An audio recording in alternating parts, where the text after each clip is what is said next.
E aí, galera, beleza? Tudo bem com vocês? Professor Daniel de Geografia. Bom, galera, hoje o tema da nossa aula, fontes de energia no Brasil. Hoje vamos discutir aqui um pouco sobre a matriz energética brasileira, ou seja, o material, a fonte que nós utilizamos, ou as fontes que utilizamos para gerar energia elétrica que é utilizado pela população brasileira. E também no final vamos falar sobre algumas outras fontes de energia que são tradicionais, pouco utilizadas na geração de energia elétrica para o Brasil, mas é uma fonte de energia da matriz energética brasileira muito importante.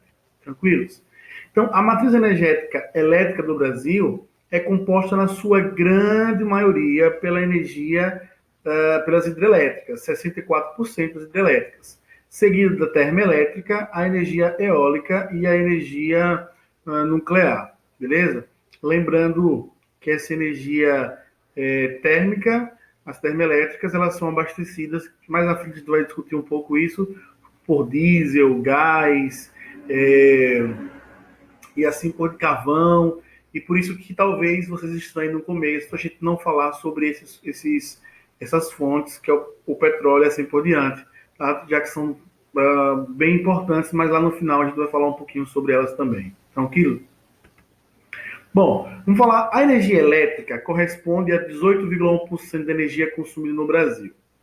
É produzida por hidrelétricas, na sua maioria, e também por termoelétricas, nuclear e eólica, ondomotriz, várias outras fontes que a gente utiliza.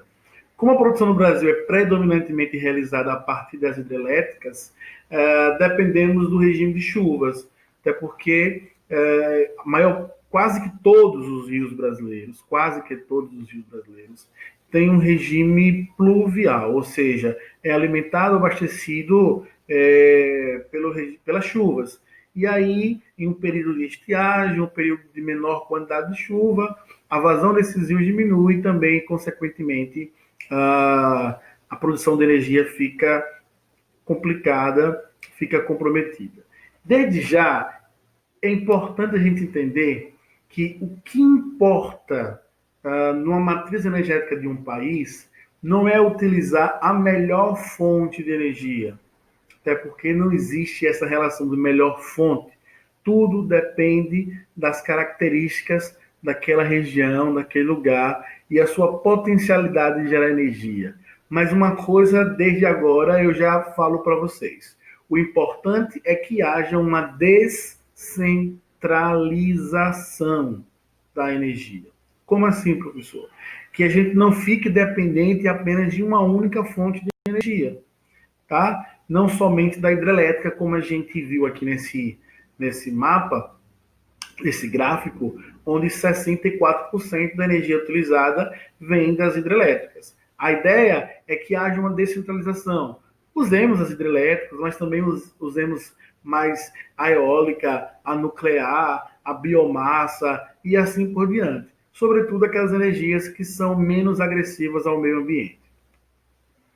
As hidrelétricas, o Brasil ele tem um grande potencial hídrico, com rios que são caudalosos, ou seja, rios que têm uma grande quantidade de água, tá? Rios que são volumosos, e também alguns rios são de quedas d'água. Vejam que o rio corre pelo relevo, e o Brasil tem, em algumas de suas partes, grandes unidades de planalto, que são áreas um pouco mais elevadas.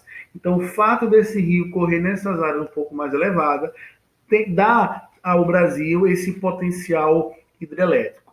Os primeiros grandes investimentos no setor energético foi feito no regime militar, tá? Ali logo depois do plano de metas que a gente falou lá sobre JK. Lembra do milagre econômico que a gente estudou na industrialização brasileira, a terceira fase da industrialização brasileira? Bom, que saíram de JK, assumindo os militares, e aí a gente tinha ali altos investimentos no Brasil, aqueles investimentos que depois geraram endividamento, bem na verdade. Então já começa aí a falar sobre as hidrelétricas, o investimento da infraestrutura energética. foi construída Itaipu, no Rio Paraná, que é binacional, ou seja, ela faz parte do Brasil, também faz parte do Paraguai.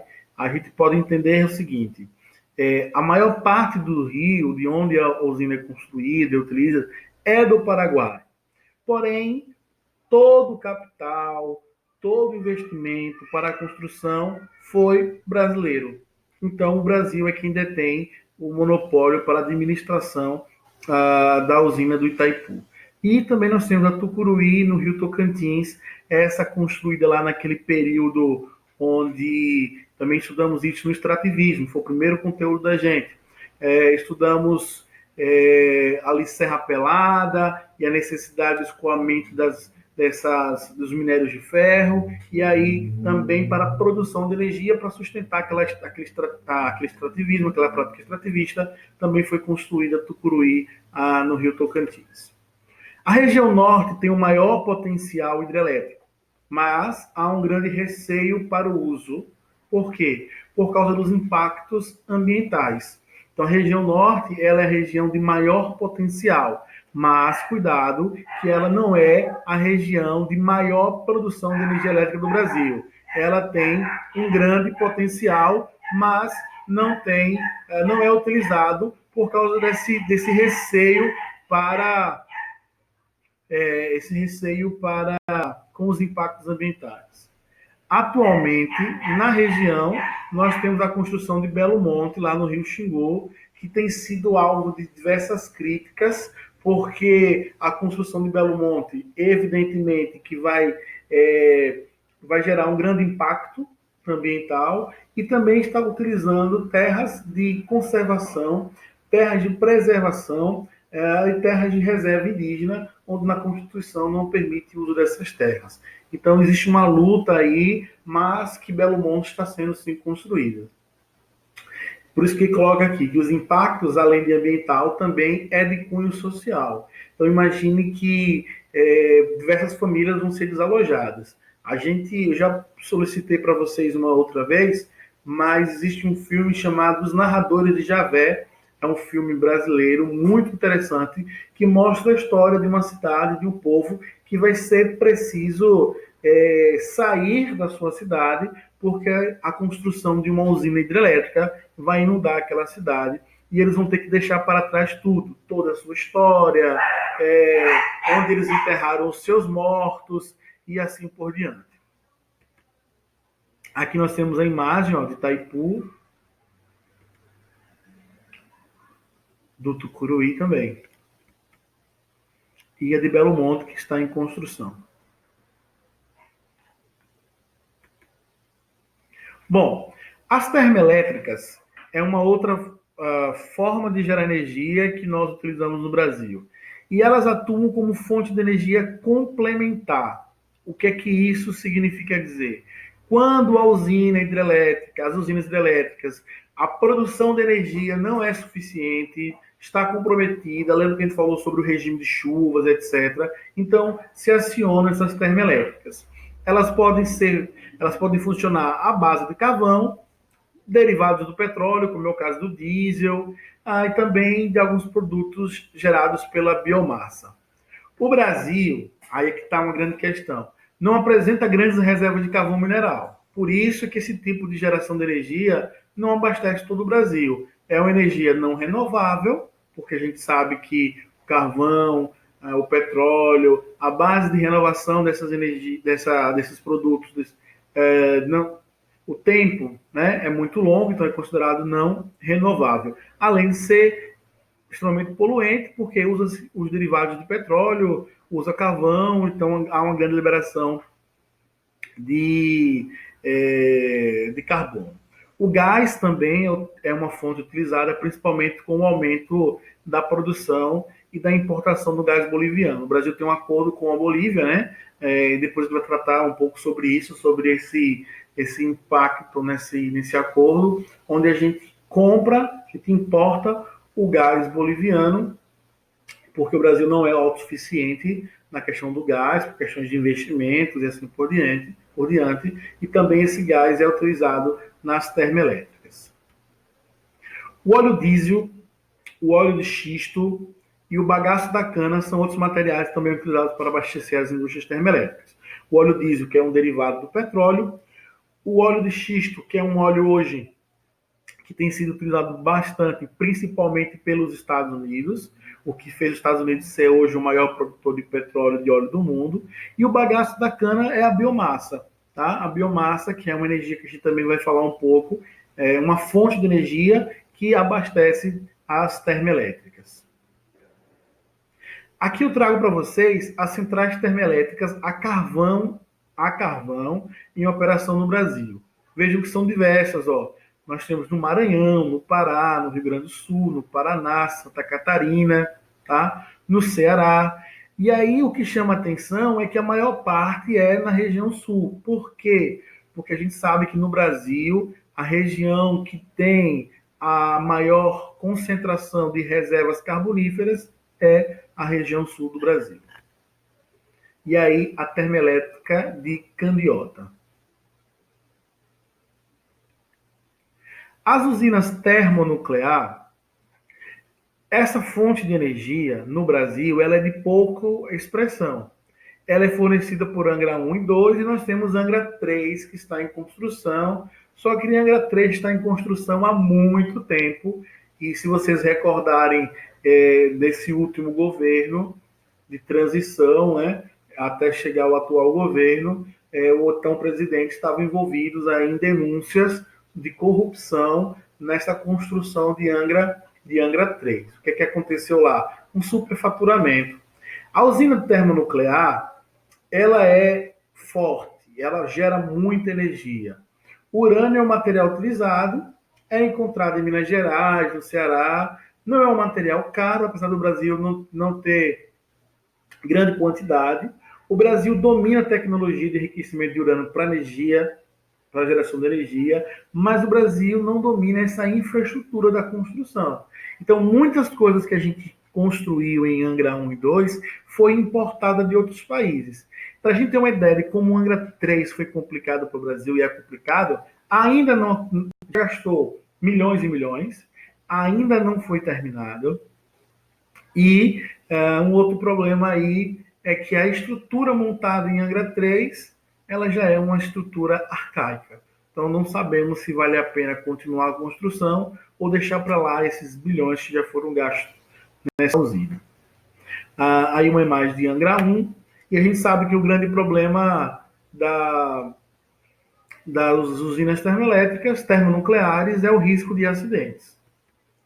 Nós temos aí o problema de vazamento, né? O maior acidente da história é Chernobyl, mas no Brasil a gente já teve um problema com um elemento radioativo que foi o Césio 137 lá em Goiânia, né, de uma máquina que fazia exames de raio-x, mamografia e tal, e aí catadores de sucata tiveram acesso a esse Césio e a gente sabe, já estudamos isso, os impactos que aconteceram aí. Beleza? Galera, além dessas fontes, nós temos outras fontes, algumas energias alternativas. Qual é o problema da energia alternativa em relação a essas energias convencionais? Lembrando que eu ainda não falei exatamente do petróleo, porque o petróleo ele está sendo usado para abastecer as usinas termoelétricas, mas eu falo um pouco também mais à frente. É a quantidade de energia gerada pelas alternativas. Por mais que ela seja uma energia, por vezes, mais barata e bem menos poluente, a quantidade de energia gerada por esse tipo de indústria, desse tipo de fonte de energia, é pequena. Mas, vamos lembrar, como nós não queremos que uma energia supra as nossas necessidades, mas sim que haja uma descentralização, talvez seja uma boa a utilização das energias alternativas. A primeira que a gente coloca aqui, a energia eólica. A energia eólica, que é a energia gerada pela força dos ventos. Os ventos giram as turbinas, que, ligada a um gerador, transforma essa energia cinética, essa energia mecânica, em energia elétrica. É considerada uma fonte limpa e sem emissão de poluentes. Não quer dizer que não cause impacto, tá? Só que esse impacto de emissão de poluentes, ela não causa. A participação dessa energia no Brasil ainda é pequena, onde nós temos as regiões Nordeste e Sul com os maiores potenciais eólicos do Brasil, tá? E o Rio Grande do Norte, Bahia, Ceará, Rio Grande do Sul e Piauí são os maiores produtores nessa sequência. Pode perguntar, professor, por que a gente não usa energia eólica no Brasil inteiro? Porque a fonte de energia depende exatamente das características da região. Então, se a gente só vai instalar energia eólica numa região que ela seja propícia para esse tipo de energia. Essa fonte pode ser utilizada como complementar, tá? Como é o caso do Nordeste. O Nordeste sofre com a seca, consequentemente, os rios diminuem a sua vazão e a geração de energia elétrica fica comprometida. E aí, o que é que a gente faz? A Ativa usa essa energia eólica. O custo da instalação da energia eólica ela é menor do que das hidrelétricas e a gente ainda pode aproveitar o espaço onde as usinas eólicas estão instaladas. Vou botar a imagem, como essa aqui, e embaixo a gente pode usar essa área normalmente para outras coisas, para prática agrícola, para áreas de pastoreio e assim por diante. Então, há um melhor aproveitamento do espaço. Beleza? Aqui esse mapa mostra o potencial eólico. Veja que nós temos algumas áreas de maior potencial no norte, no nordeste, o norte do Brasil, mas o extremo norte do Brasil, o norte do nordeste, a região sul. A parte mais, quanto mais a colorização vai ficando amarelada, vermelhinha, nós temos um melhor potencial. A região da floresta amazônica, a gente não tem um grande potencial para a geração de energia. Percebe-se aí pelo mapa hipsométrico. A energia solar, e aqui a gente vê alguns painéis fotovoltaicos. A energia solar é de baixa participação também na matriz energética brasileira. Embora a potencialidade da região sul seja menor do que nas outras regiões, porque a gente sabe que na posição geográfica a região sul está numa área de menor radiação solar. Uma das maiores usinas de energia solar está lá em Santa Catarina. Um dos grandes problemas da energia solar é a viabilidade econômica. Esses painéis fotovoltaicos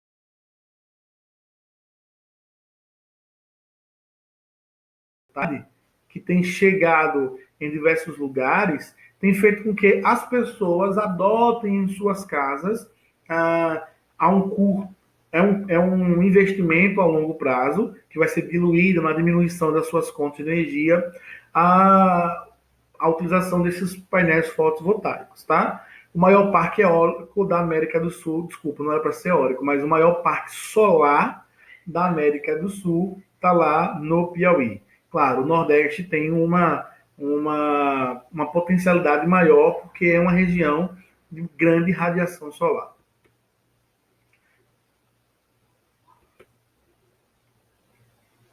Vejam aí, ó, as áreas onde a radiação solar é mais intensa, logo a gente tem uma possibilidade maior de geração de energia. Vejam que o Nordeste é, em peso, o lugar mais adequado para a instalação e para a utilização dessa fonte de energia. A biomassa é uma outra fonte de energia, consiste no uso da matéria orgânica, resíduos agrícolas, grãos e plantas específicas para a geração de energia elétrica e combustível. Elas são alternativas para os recursos fósseis.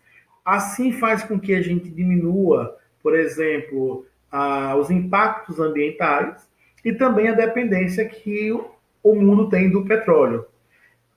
Se a gente assiste o documentário Caos, o Mundo Sem Petróleo, a gente vai perceber que o Brasil é um dos países que menos sofreram essa possibilidade do petróleo acabar, porque a gente usa muito álcool, muitos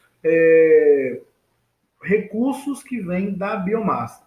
Então, a biomassa também pode, por exemplo, alimentar as termoelétricas. O Brasil ele é um dos maiores produtores de biomassa do mundo. E aí, dentro da biomassa, o principal produto do Brasil é o álcool. E aí, desde a década de 70, que o Brasil vem investindo aí na produção de álcool com o programa Pro Álcool. O governo financiou, né, a produção nesse período, porque foi um período da década de 70 que o mundo estava em uma crise do petróleo. O petróleo estava muito caro, fez com que a gente investisse mais na questão da produção de álcool. Houve uma queda na utilização do álcool, porque o preço do açúcar fez com que houvesse uma diminuição na produção. O açúcar muito caro, o pessoal começou a mudar a produção de álcool para produzir açúcar, que era mais rentável. Mas, que estavam passando da pandemia, fez com que o preço da gasolina aumentasse, então a gente voltou a utilizar um pouco mais o álcool. Qual é a grande questão? Agora, durante a pandemia, como o consumo de gasolina está bem menor, porque o deslocamento das pessoas está menor, o preço também tem caído bastante. Então, galera, é isso aí. Essas são as fontes de energia principal aqui no nosso país. Essa é a matriz energética brasileira. Claro, lembre-se, tem o petróleo. A gente falou um pouco do petróleo quando a gente falou sobre as termoelétricas, já que os derivados de petróleo também abastecem essas usinas. Beleza? Lembre-se, o que importa não é não achar uma única fonte importante. O que importa é descentralizar o uso das fontes de energia, utilizando várias possibilidades de fonte de energia. Beleza? Tranquilos? Deixem as dúvidas de vocês, anotem ou coloquem aqui no comentário do vídeo. Não esqueçam de se inscrever no canal, ativar as notificações, que é para vocês receberem sempre que um vídeo for colocado. Também incentivar o nosso trabalho. Tá bom? Forte abraço, até a próxima e saudações geográficas.